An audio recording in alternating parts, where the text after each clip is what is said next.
À Thanksgiving, mes parents m'ont arrêté à l'entrée et m'ont dit « Tu n'es pas invité. Rentre chez toi ». Derrière eux, j'ai vu ma sœur, mon oncle, et même ma meilleure amie, rire autour de la table. J'ai simplement hoché la tête, je suis retourné dans ma voiture, et j'ai passé un rapide coup de fil. 20 minutes plus tard, mon téléphone a explosé, et les cris ont commencé. L'allée de la maison de mon enfance ne m'avait jamais semblé aussi longue. La pluie battait contre mon pare-brise, alors que je me garais en cet après-midi de Thanksgiving, une tarte à la citrouille achetée en magasin reposant sur le siège passager. J'avais conduit 3 heures, sous un temps exécrable, pour arriver jusque-là, impatiente de vivre le seul jour de l'année où notre famille brisée faisait semblant que tout allait bien. Ma mère a ouvert la porte avant même que je puisse frapper. Elle se tenait sur le seuil, les bras croisés, portant le tablier que je lui avais offert 2 Noëls auparavant. L'odeur de dinde rôtie et de sauge s'échappait de derrière elle, faisant gargouiller mon estomac. J'ai souri, prête à entrer pour me réchauffer. « Qu'est-ce que tu fais ici ?» Sa voix était plate, sans émotion. J'ai ri, pensant qu'elle plaisantait. « C'est Thanksgiving, maman. Tu m'as dit de venir à 16 heures. »« Non », a-t-elle secoué lentement la tête. « Je ne pense pas que ça va marcher. Tu devrais partir. » Mon père est apparu derrière elle, sa main posée sur son épaule. Il ne voulait pas croiser mon regard. À travers l'embrasure de la porte, je pouvais voir la salle à manger, où la table était déjà mise avec notre belle porcelaine. Ma sœur, Gretchen, était assise à sa place habituelle, un verre de vin à la main. Mon oncle Kenneth était là aussi, gesticulant sauvagement en racontant une histoire. Et puis je l'ai vue.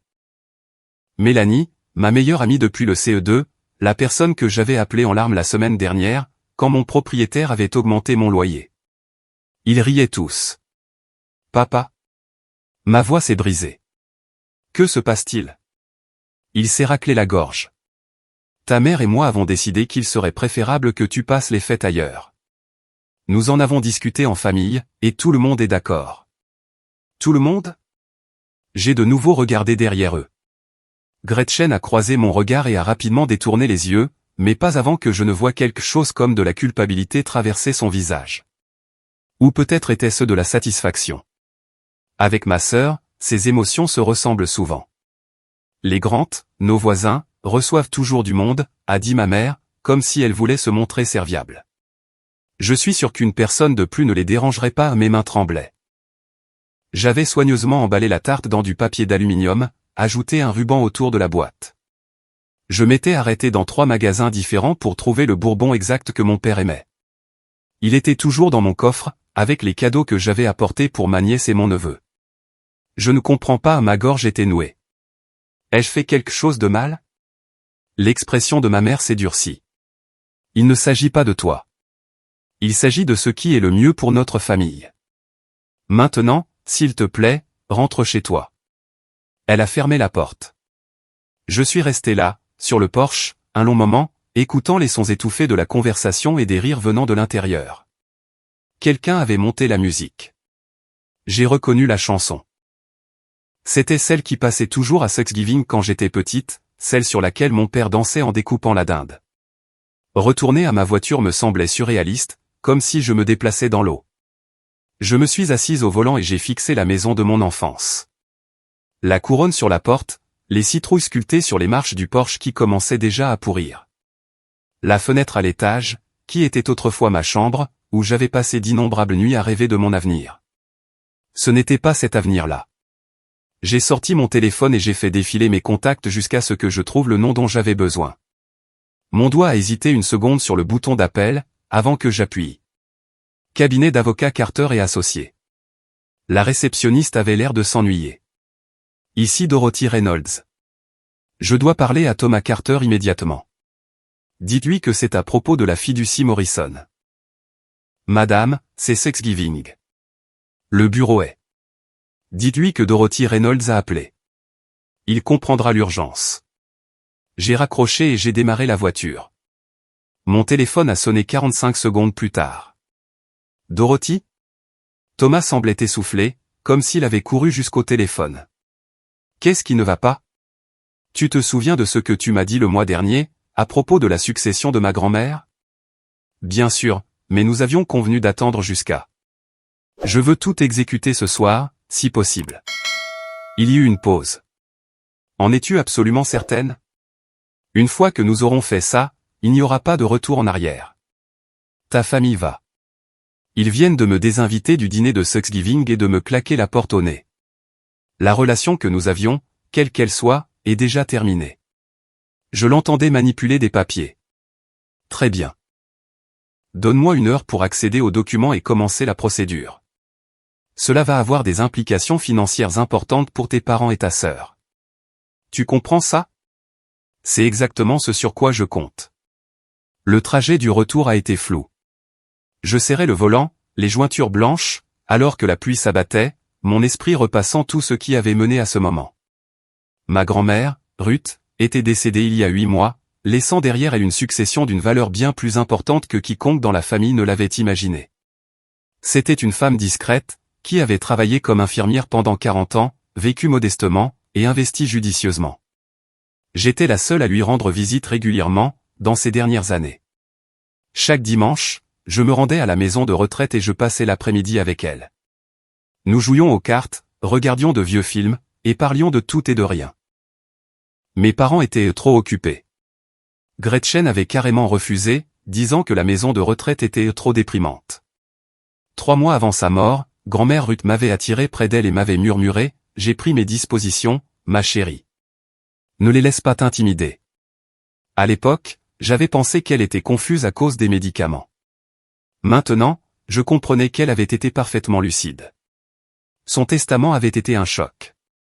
Elle m'avait tout légué, avec une énorme condition, je devais attendre 1 an avant d'accéder à l'héritage, période pendant laquelle mes parents géreraient sa maison et ses biens. Cependant, le testament incluait une clause spécifique, si mes parents m'excluaient ou me maltraitaient délibérément pendant cette période d'attente, toutes les restrictions seraient levées immédiatement, et j'obtiendrais le contrôle total de tout, y compris toutes les décisions concernant la maison familiale qu'elle leur avait laissée. Thomas m'avait tout expliqué il y a 6 semaines, dans son bureau. Ta grand-mère était très intelligente, avait-il dit. Elle t'a essentiellement donné une option nucléaire. La période d'attente d'1 an peut être contournée immédiatement si tu peux prouver une exclusion ou des mauvais traitements délibérés. Mais Dorothy, réfléchis bien avant de l'utiliser. Les relations familiales ne peuvent pas être réparées après quelque chose comme ça.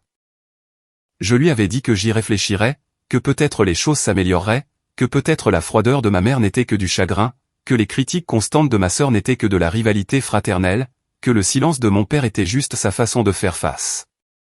Conduire seul pour rentrer à la maison le jour de Thanksgiving, c'était apparemment le déclic dont j'avais besoin. Mon appartement était sombre et froid. J'ai allumé toutes les lumières et je me suis assise sur mon canapé, fixant mon téléphone. 1 heure a passé, puis 70 minutes. Juste au moment où j'allais rappeler Thomas, mon téléphone a explosé de notifications. Le premier appel venait de Gretchen. « Que as-tu fait ?» Son cri était si fort que j'ai dû éloigner le téléphone de mon oreille.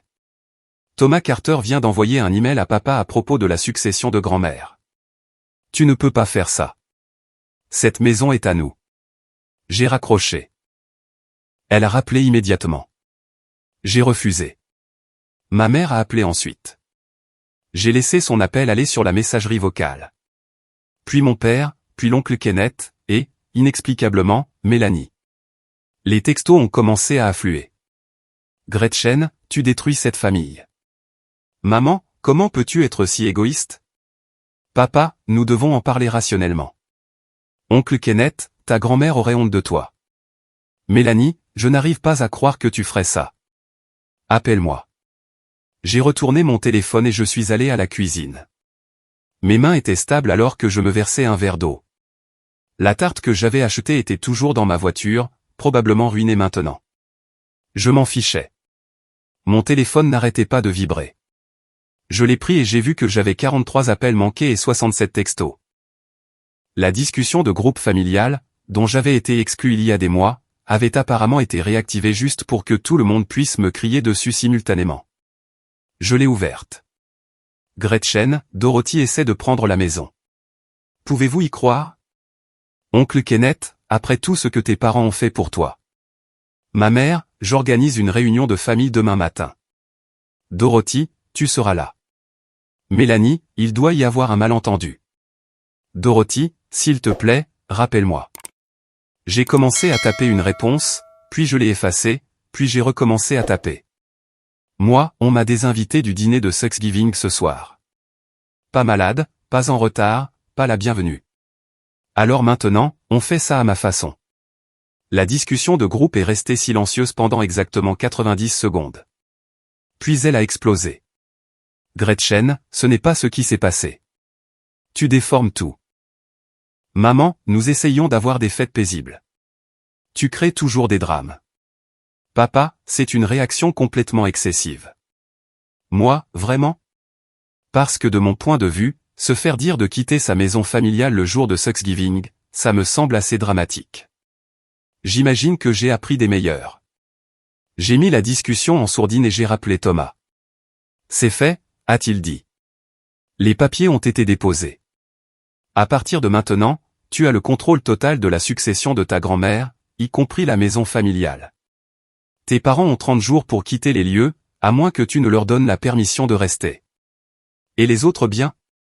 Les comptes d'investissement, l'assurance vie, les économies, tout est transféré sous ton contrôle. Les instructions de ta grand-mère étaient très spécifiques. Elle a documenté plusieurs cas où tes parents et ta sœur t'ont refusé l'accès à des événements familiaux au cours de l'année écoulée. Elle a même fait signer à ton oncle Kenneth une déclaration sous serment confirmant que tu avais été délibérément exclu du dîner de Pâques. Ma bouche s'est ouverte. Oncle Kenneth a fait quoi? Apparemment, il se sentait coupable. Il a contacté ta grand-mère directement et lui a tout raconté. Elle a utilisé ces informations pour renforcer les conditions du testament. J'ai pensé au visage de l'oncle Kenneth à table ce soir, à la façon dont il avait évité mon regard. Il savait ce qui allait arriver. Il avait probablement essayé d'avertir mes parents, et il l'avait ignoré. Il y a une autre chose, a poursuivi Thomas. Ta grand-mère t'a laissé une lettre. J'ai reçu l'ordre de te la remettre en personne une fois le transfert terminé. Es-tu disponible demain? Oui. Absolument, oui. Après avoir raccroché, je suis resté assise dans le silence de mon appartement. Mon téléphone continuait de vibrer avec des messages de plus en plus furieux, mais je ne les ai pas regardés. Au lieu de cela, j'ai pensé à toutes les fêtes dont j'avais été exclu. Les anniversaires où je n'étais pas invité. Les vacances en famille que je n'apprenais que par les publications sur les réseaux sociaux. Le sentiment constant d'être toléré plutôt que désiré. Ma sœur avait toujours été la favorite plus jolie, plus charmante, mariée à un homme qui réussissait. Mes parents l'avaient aidé à acheter sa maison, s'était porté garant pour son prêt auto, gardait ses enfants tous les week-ends. Quand j'avais demandé de l'aide à mon père pour mes prêts étudiants l'année dernière, il m'avait dit que je devais apprendre la responsabilité financière. La trahison de Mélanie était plus profonde que tout le reste. Nous avions été inséparables en grandissant. Elle savait tout de ma dynamique familiale, avait vu de ses propres yeux à quel point j'étais traité différemment. Pourtant, elle était là, à table, riant avec les gens qui venaient de me rejeter. J'ai finalement regardé ses textos. Mélanie, Dorothy, s'il te plaît. Ta mère m'a dit que tu étais malade et que tu ne pouvais pas venir. Je ne savais pas. C'est un énorme malentendu. Laisse-moi t'expliquer. Mélanie, vas-tu vraiment jeter notre amitié par-dessus bord pour ça? J'ai tapé une réponse. Moi, tu étais à un dîner de Thanksgiving dont j'ai été explicitement désinvité. Tu t'es assise à cette table pendant que ma mère me disait que je n'étais pas la bienvenue dans la maison de mon enfance. Que tu le saches à l'avance ou non, tu es resté. Cela me dit tout ce que j'ai besoin de savoir sur notre amitié. Sa réponse est venue instantanément. Mélanie, Gretchen a dit que toi et ta mère vous étiez disputés. Elle a dit que tu leur avais dit de ne pas t'attendre. Moi, et tu as cru ça? Sans même m'envoyer un texto pour vérifier? Pendant 3 heures, tu es resté là à manger de la dinde et tu n'as pas pensé à m'envoyer un seul message pour me demander si j'allais bien. L'indicateur de frappe est apparu et a disparu plusieurs fois. Finalement, elle a envoyé « Je suis désolé ». Moi, je suis sûr que tu le es, maintenant. J'ai bloqué son numéro. Le lendemain matin, Thomas est arrivé à mon appartement avec un dossier en cuir et une enveloppe Kraft. Il avait l'air épuisé, et j'ai réalisé qu'il avait probablement passé toute la nuit à traiter avec les avocats de ma famille. Il menace de contester le testament, a-t-il dit en le laissant entrer. Ton père a déjà engagé le cabinet Preston et Associés. qu'ils essaient. Je lui ai versé un café. Grand-mère Ruth a été examinée par 3 médecins différents dans les mois précédant sa mort. Ils l'ont tous déclarée saine d'esprit. C'est ce que je leur ai dit. Il a ouvert le dossier. Mais je voulais que tu comprennes à quoi tu fais face. Tes parents disent à tout le monde que tu es mentalement instable, que tu as manipulé une femme âgée, que tu déchires la famille par dépit. Ils ne peuvent pas réécrire l'histoire. Ils déchirent cette famille depuis des années. J'ai juste finalement arrêté de faire semblant que tout allait bien. Thomas m'a tendu l'enveloppe. C'est de ta grand-mère. Elle voulait que tu la lises une fois que tout serait finalisé. Mes mains tremblaient en l'ouvrant. À l'intérieur se trouvait une lettre manuscrite sur son papier à lettres préféré, celui avec de petites fleurs sur les bords. Ma très chère Dorothy, si tu lis ceci, cela signifie que tu en as finalement eu assez. Bravo, ma chérie. J'ai vu tes parents te traiter comme une personne de second rang toute ta vie, et ça m'a brisé le cœur. Je sais que cela semble cruel, de te laisser la succession de cette manière, mais je sais comment ils sont. Ils n'apprécieraient rien qui leur serait donné librement. Ils avaient besoin d'apprendre ce que ça fait de perdre quelque chose de précieux, de la même manière qu'ils t'ont fait te sentir perdu et non désiré pendant tant d'années. La maison n'a jamais été qu'un simple bâtiment. Elle symbolisait la famille, l'amour, et l'acceptation. Tes parents l'ont oublié. Ils en ont fait un trophée, quelque chose à montrer aux voisins. Ils sont devenus si obsédés par les apparences qu'ils ont oublié la substance en dessous. Tu as toujours été celle qui voyait la vraie valeur des choses. Tu me rendais visite quand ce n'était pas pratique. Tu me tenais la main quand j'avais peur. Tu riais de mes vieilles histoires, même si tu les avais entendues 100 fois. Ça vaut plus que n'importe quelle maison ou compte en banque. Utilise cet argent pour te construire une vie qui te rend heureuse. Ne laisse pas la culpabilité t'enfermer dans des relations avec des gens qui ne t'apprécient pas. La famille est importante, mais seulement quand c'est réciproque. Je t'aime, ma douce.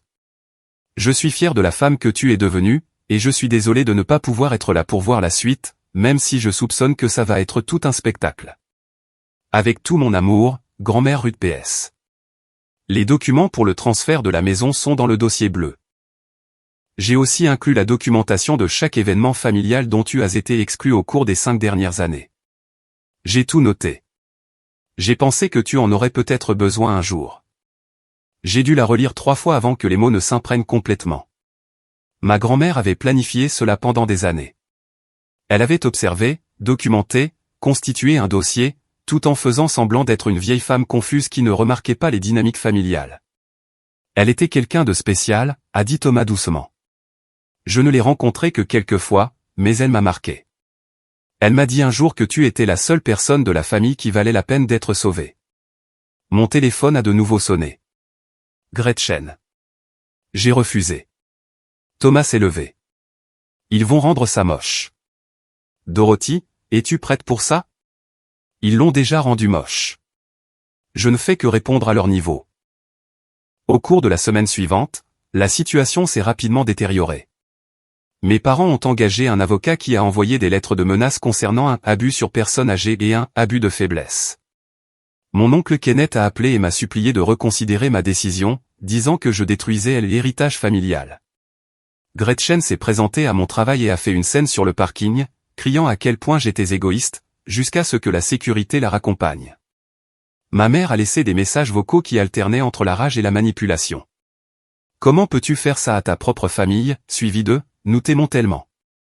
S'il te plaît, rentre à la maison pour qu'on puisse en parler. » Suivi de « Tu es une honte pour la mémoire de ta grand-mère. » J'ai sauvegardé chaque message vocal, chaque texto, chaque email.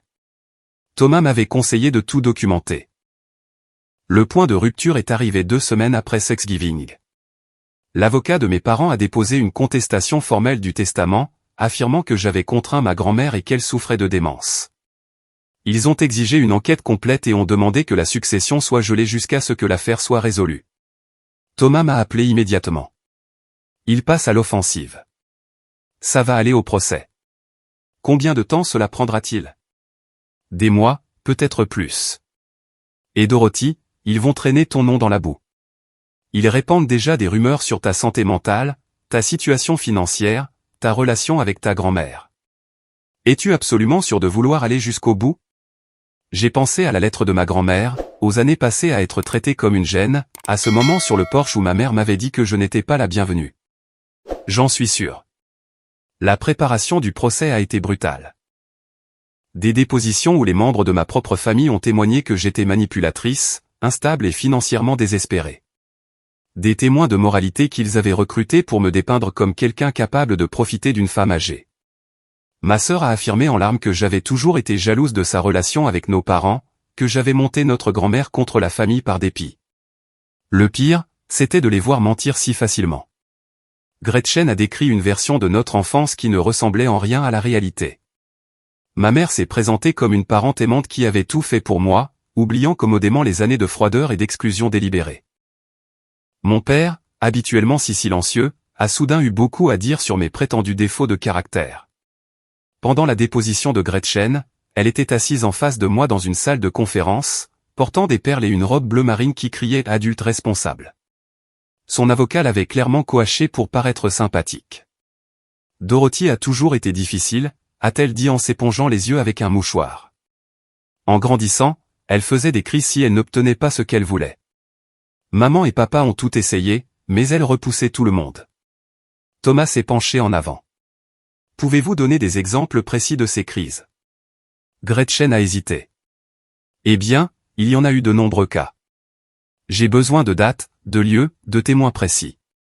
Je ne me souviens pas des dates exactes. C'était il y a des années. Pourtant, vous vous en souvenez assez clairement pour caractériser toute l'enfance de votre sœur. Elle m'a lancé un regard de pure haine. Elle était jalouse de moi. Elle l'a toujours été.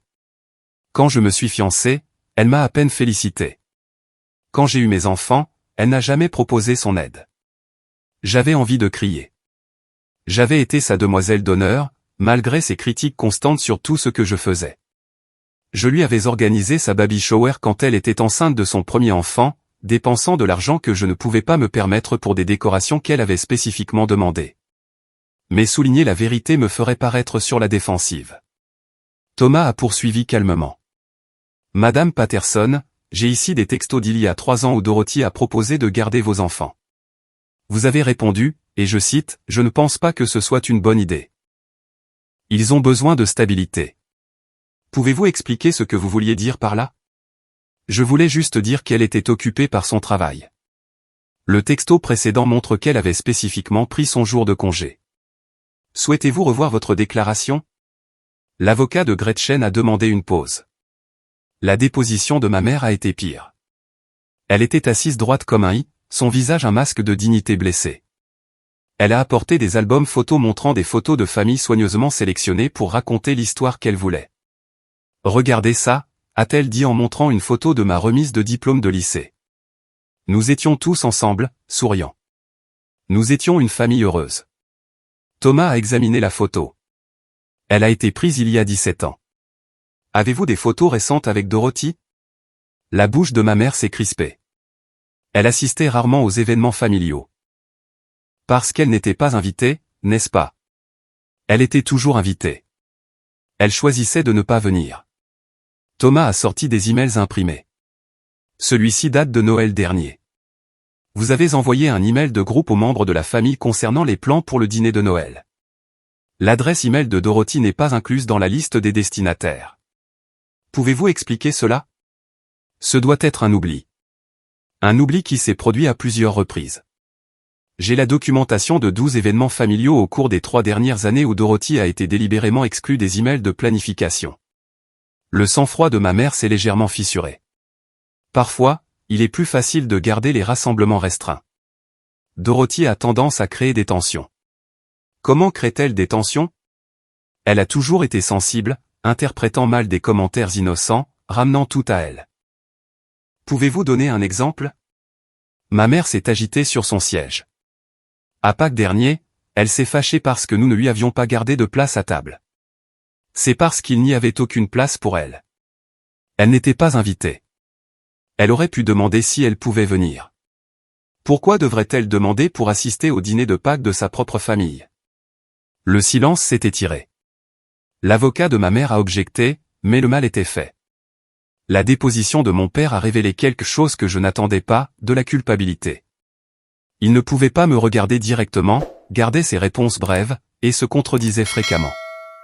Monsieur Reynolds, quand avez-vous eu pour la dernière fois une conversation en tête-à-tête avec votre fille? Il a réfléchi un long moment. Je ne suis pas sûr. Approximativement, peut-être il y a 2 ans. De quoi avez-vous discuté? Je ne me souviens pas précisément. Thomas a sorti les relevés téléphoniques. Selon ces relevés, Dorothy vous a appelé 14 fois l'année dernière. Vous avez répondu 2 fois et avez parlé moins de 5 minutes à chaque fois. Est-ce exact? La voix de mon père était à peine audible. Je suppose que oui. L'avez-vous déjà appelé? Je ne suis pas doué au téléphone. Mais vous parlez régulièrement avec votre autre fille. Gretchen habite plus près. C'est plus facile. Elle habite à 40 minutes. Dorothy habitait à 3 heures de route. Ce n'est guère impossible. Mon père m'a enfin regardé. Quelque chose a vacillé dans ses yeux. Du regret, peut-être, ou la reconnaissance de ce qu'il avait perdu. Mais il a détourné le regard aussi vite. Je ne sais pas quoi vous dire. Nous nous sommes éloignés. Vous vous êtes éloigné, ou vous l'avez repoussé? Son avocat a objecté, mais j'avais déjà vu la réponse sur le visage de mon père. Les témoins de moralité que ma famille avait recrutés étaient principalement leurs amis, des gens qui n'avaient entendu que leur version des faits. Une femme du club de lecture de ma mère a témoigné que j'avais toujours semblé troublée et distante lors des rassemblements sociaux. Un homme du club de golf de mon père a dit que j'avais été difficile, même adolescente. Mais Thomas avait aussi trouvé des témoins. Mon ancienne colocataire de l'université a témoigné des fois où j'étais revenu de visite familiale en larmes. Un professeur dont j'avais été proche a parlé de la façon dont je lui avais confié me sentir invisible dans ma propre famille. Plus puissamment, 3 membres différents du personnel de la maison de retraite de ma grand-mère ont témoigné. Dorothy venait tous les dimanches, sans faute, a dit Nancy, une infirmière qui y travaillait depuis 20 ans. Qu'il pleuve ou qu'il vente, elle était là. Elle apportait des magazines, des mots croisés, parfois juste des fleurs fraîches. Madame Morrison s'illuminait quand elle arrivait. D'autres membres de la famille rendaient-ils visite, a demandé Thomas. Les parents sont venus peut-être 3 fois en 2 ans. La sœur n'est jamais venue du tout. Madame Morrison l'a remarqué. Elle en parlait fréquemment. Que disait-elle? Elle disait que Dorothy était la seule à se souvenir qu'elle était encore une personne, pas seulement une obligation. Une autre infirmière, Patricia, a témoigné d'un incident spécifique 6 mois avant la mort de ma grand-mère. Madame Morrison était tombée et s'était contusionnée la hanche. Elle avait peur et avait mal. Nous avons appelé ses contacts d'urgence. Dorothy est arrivée en 45 minutes. Les parents ont dit qu'ils essaieraient de passer plus tard dans la semaine. Ils ne l'ont jamais fait. Madame Morrison vous en a-t-elle parlé? Elle m'a dit qu'elle avait fait une erreur en élevant son fils. Elle a dit qu'elle l'avait gâté, lui et sa femme, les laissant penser que la famille signifiait se présenter uniquement quand c'était pratique. Elle était déterminée à ne pas laisser ce schéma se poursuivre avec sa succession. L'avocat de mes parents a tenté de discréditer le personnel de la maison de retraite, suggérant qu'ils avaient été influencés par l'argent de ma grand-mère ou qu'ils avaient des informations incomplètes sur la dynamique familiale, mais leurs témoignages étaient cohérents et détaillés. Ils avaient été témoins de la réalité de qui se présentait et qui ne le faisait pas. Le témoignage le plus accablant est venu de la docteure Margaret Walsh, l'un des médecins qui a évalué la compétence mentale de ma grand-mère. Madame Morrison était vive comme l'éclair, a témoigné la docteure Walsh. Elle comprenait exactement ce qu'elle faisait avec son testament. Elle m'a expliqué son raisonnement en détail. Elle a dit qu'elle voulait donner à sa petite fille un outil pour se libérer d'une dynamique familiale toxique. A-t-elle exprimé le moindre doute sur sa décision, a demandé Thomas. Aucun. Elle a dit que c'était la décision la plus claire qu'elle ait prise depuis des années. Entre les dépositions et les comparutions au tribunal, je tenais à peine le coup. J'avais pris un congé de mon travail, incapable de me concentrer sur autre chose que la bataille juridique qui consumait ma vie. Je vivais dans un étrange entre-deux, n'appartenant plus tout à fait à mon ancienne vie, ni capable d'avancer dans une nouvelle. Thomas me rencontrait régulièrement pour préparer le procès. Nous étions assis dans son bureau, passant en revue la stratégie, et parfois il s'arrêtait et me regardait simplement. « Comment vas-tu vraiment » a-t-il demandé un après-midi. Honnêtement, je ne sais pas. Certains jours, je me sens forte et juste. D'autres jours, je me demande si j'aurais dû simplement laisser tomber sans me battre. Laisser tomber aurait signifié les laisser gagner, les laisser réécrire l'histoire et te faire passer pour le problème. Mais me battre signifie confirmer tout ce qu'ils disent sur moi, que je suis vindicative et cruelle. Il a secoué la tête. Se défendre n'est pas cruel. Ta grand-mère l'a compris. Elle t'a donné cette option parce qu'elle savait que tu avais été conditionné à accepter les mauvais traitements. Elle voulait briser ce cycle.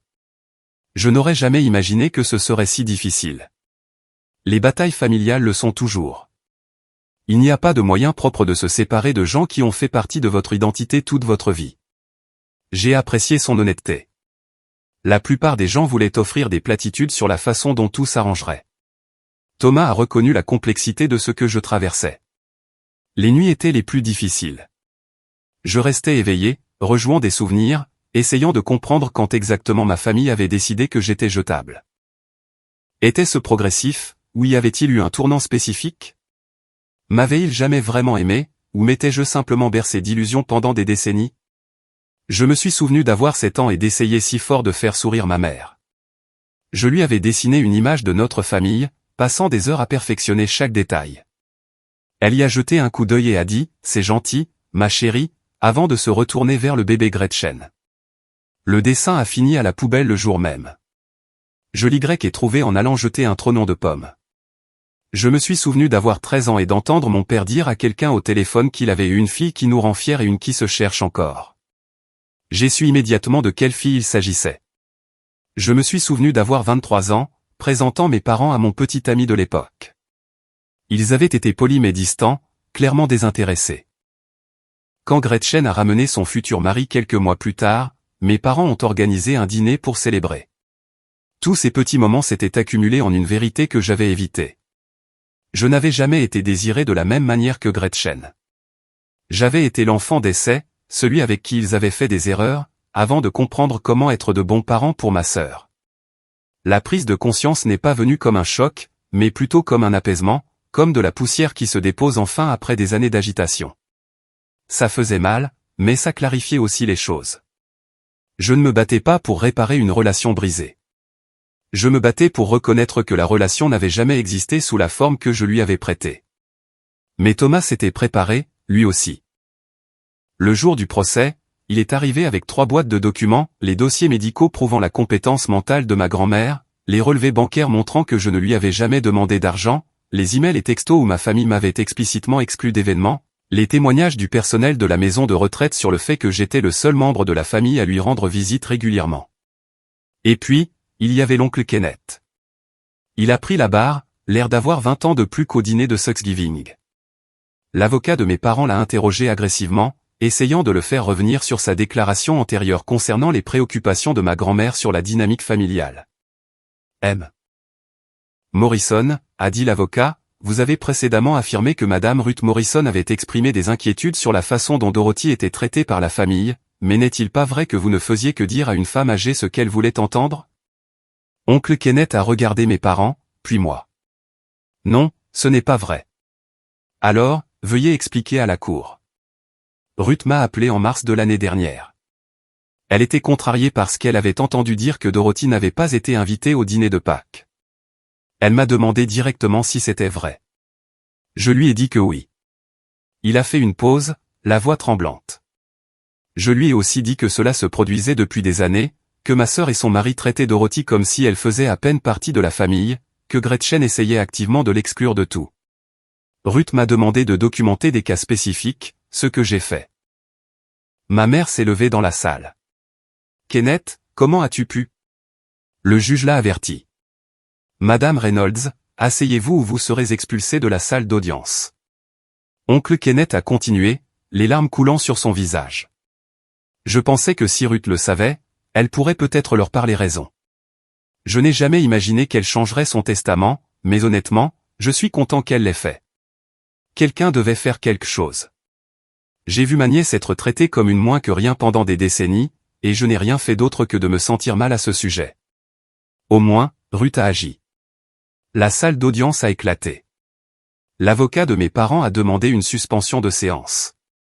Gretchen pleurait bruyamment dans la salle.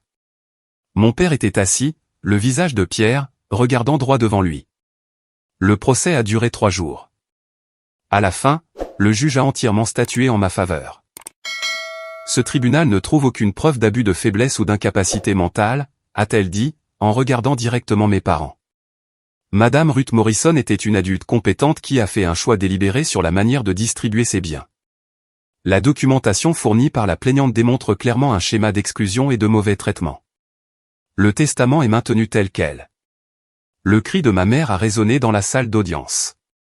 La maison devait être libérée dans les 60 jours. Thomas s'est occupé de toute la paperasse pendant que j'essayais de digérer ce qui s'était passé. J'avais gagné, mais cela ne ressemblait pas à une victoire. Cela ressemblait à l'effondrement final de quelque chose qui s'effritait depuis des années. Mélanie m'a contacté par l'intermédiaire d'un ami commun, demandant si nous pouvions nous voir pour un café. J'ai accepté, principalement par curiosité. Elle avait l'air terrible. Des cernes sous les yeux, ses cheveux habituellement parfaits attachés en une queue de cheval désordonnée. Je ne savais pas, a-t-elle dit avant même que je m'assoie. Je te le jure, Dorothy.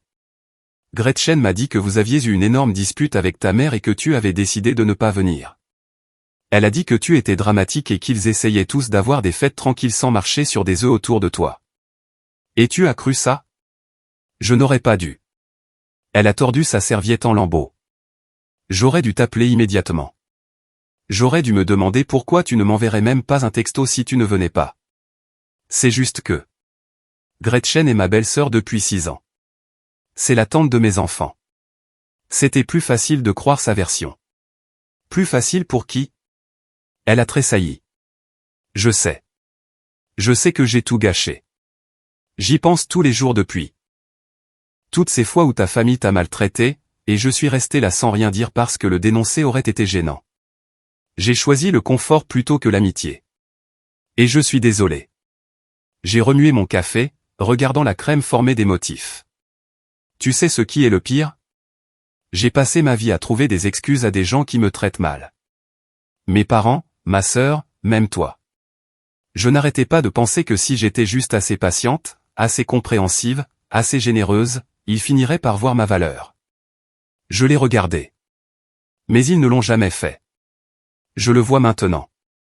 C'est super, Mélanie, mais j'avais besoin que tu le voies le jour de Thanksgiving, quand tu étais assise à cette table.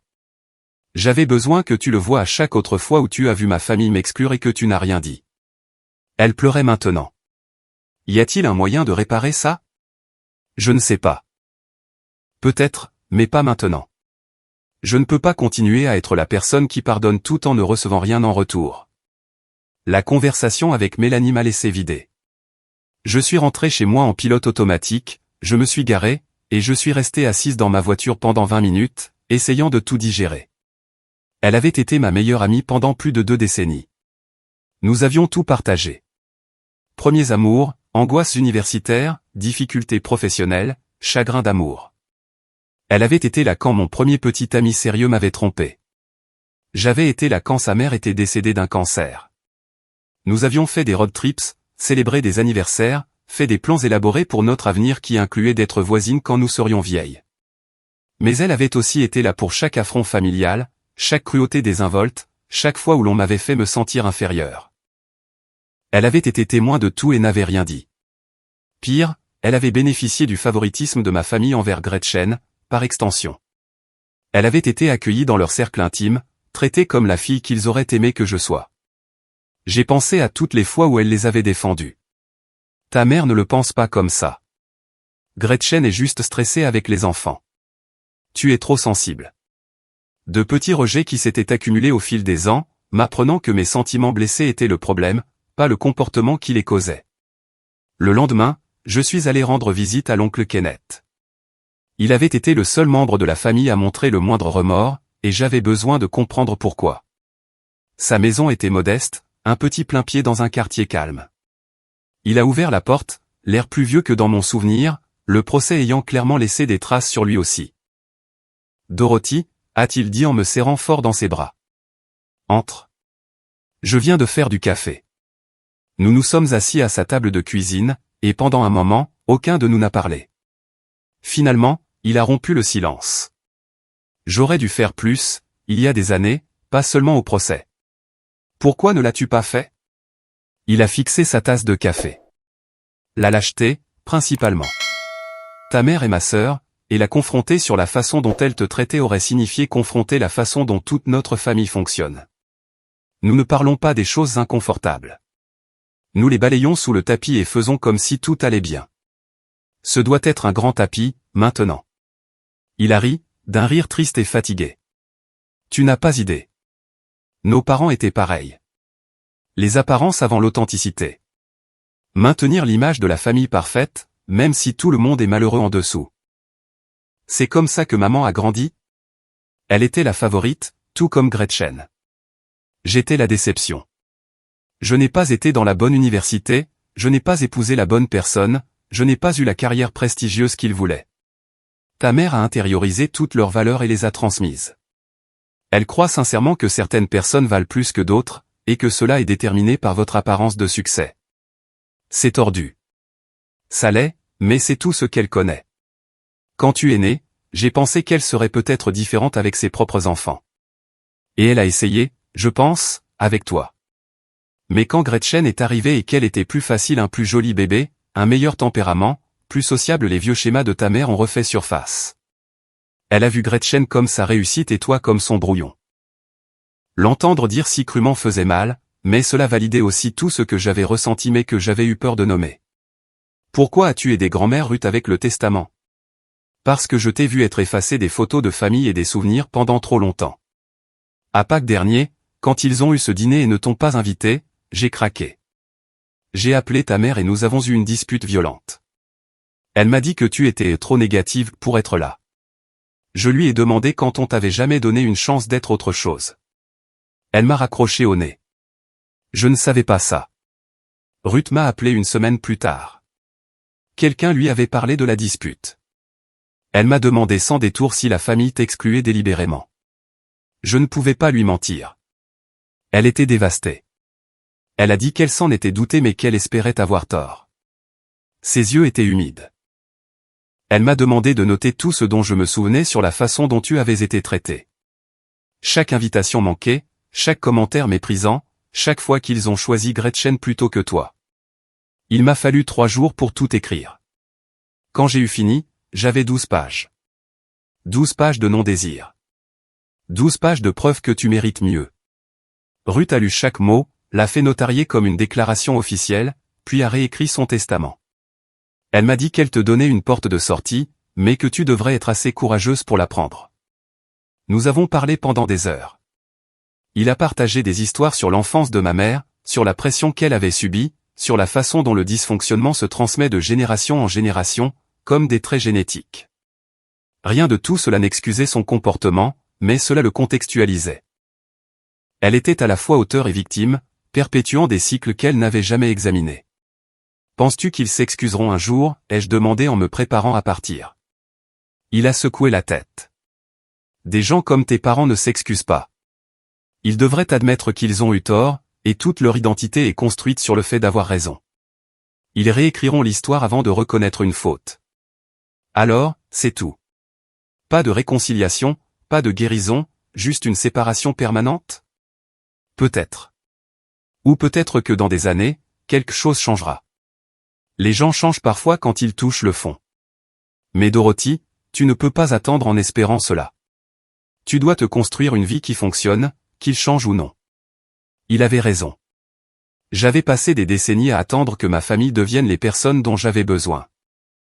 Le procès m'avait enfin forcé à accepter qu'il ne le serait jamais. Nous nous sommes quittés sur le parking. Elle m'a serré dans ses bras, et je l'ai laissé faire, mais c'était différent, comme serrer une étrangère. La maison s'est vendue pour beaucoup plus que prévu. J'ai partagé les bénéfices entre l'épargne, les investissements et un acompte pour un petit cottage à 3 heures de ma ville natale. Assez loin pour que ma famille ne puisse pas simplement débarquer, assez proche pour que je puisse rendre visite à l'oncle Kenneth, qui avait discrètement cherché à reconstruire une sorte de relation. Mes parents ont envoyé une dernière lettre par l'intermédiaire de leur avocat. Elle était pleine d'accusations et d'amertume, se terminant par « Tu as détruit cette famille, et tu devras vivre avec ça pour le reste de ta vie ». J'ai répondu une seule fois, pas par l'intermédiaire d'un avocat, mais avec mes propres mots. Je n'ai pas détruit cette famille. J'ai simplement arrêté de faire semblant qu'elle existait. Il y a une différence. Des mois plus tard, j'ai reçu un message de ma nièce, la fille de Gretchen. Elle avait 17 ans maintenant et m'avait apparemment trouvé sur les réseaux sociaux. Tante Dorothy, j'ai entendu ce qui s'est passé. Ma mère ne veut pas en parler, sauf pour dire des choses terribles sur toi, mais je me souviens comment tu me gardais et m'emmenais au parc quand personne d'autre ne le faisait. Je me souviens que tu as été la seule à venir à ma pièce de théâtre l'année dernière. Je voulais juste que tu saches que je ne pense pas que tu sois une mauvaise personne. Je pense que les adultes de cette famille sont vraiment tordus. J'espère que tu es heureuse où que tu sois. J'ai pleuré en lisant ce message. Puis j'ai répondu, prudemment, sachant que tout ce que je dirais pourrait être capturé et utilisé comme munition. Merci de m'avoir contacté. Tu es perspicace et gentille, et je suis fier de toi. Quand tu seras plus grande, et si tu veux renouer le contact, je serai là. Mais je comprends que c'est trop compliqué pour l'instant. Concentre-toi sur le fait d'être une enfant et de vivre ta vie. Tu n'as pas à réparer les adultes autour de toi. Elle a répondu avec un emoji cœur. Je n'ai plus eu de nouvelles de personne d'autre dans la famille. L'oncle Kenneth et moi dînions une fois par mois. Des conversations prudentes où nous parlions de son travail, de mon nouveau travail, de tout sauf du cratère nucléaire où se tenaient autrefois les réunions de famille. Le regrettes-tu, m'a-t-il demandé une fois, autour d'un plat italien dans un restaurant à mi-chemin entre nos maisons. J'y ai réfléchi honnêtement. Je regrette que ce fût nécessaire.